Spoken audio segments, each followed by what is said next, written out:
আসসালামু আলাইকুম। আজকে আমরা আলোচনা করব টি হার্ভ ইকারের বিখ্যাত বই secret of the millionaire minds এর মূল সারমর্ম। আপনি যদি মানসিকভাবে ধনীদের মতো চিন্তা করতে না পারেন, তবে বিপুল অর্থ উপার্জন করলেও তা ধরে রাখতে পারবেন না।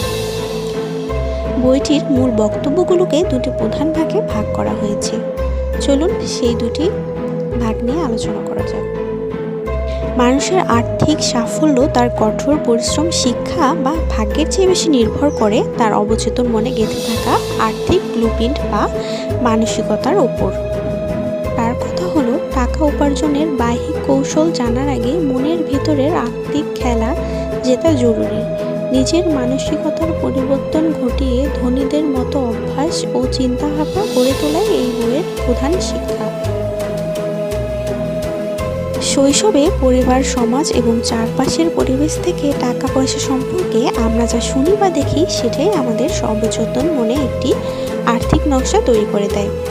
লেখক একটি সূত্র দিয়েছেন: চিন্তা, অনুভূতি, কাজ এবং ফলাফল।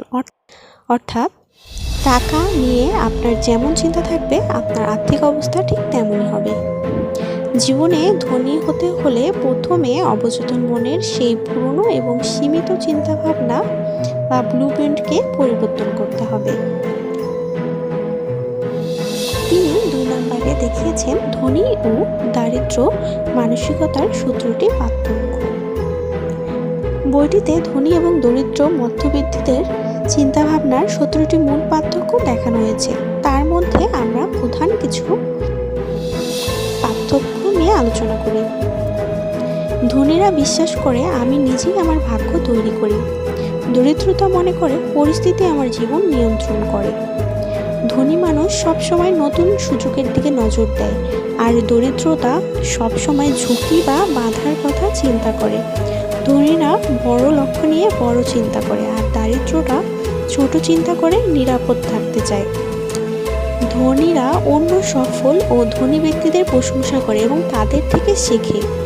দারিদ্ররা ধনীদের প্রতি ক্রোধ বা হীনমন্যতা পোষণ করে। ধনীরা বড় লক্ষ্য নিয়ে বড় চিন্তা করে, আর দারিদ্ররা ছোট চিন্তা করে নিরাপদ থাকতে চায়। ধনী ব্যক্তি ভয়, দ্বিধা বা অস্বস্তি থাকা সত্ত্বেও কাজ শুরু করে দেয়। দারিদ্ররা ভয়ের কারণে হাত গুটিয়ে বসে থাকে। ধনীরা তাদের কাজের ফলাফল বা পারফরমেন্স ভিডিওতে পারিশ্রমিক চায়। দরিদ্ররা তাদের ব্যয় করার সময়ের ভিত্তিতে টাকা চায়।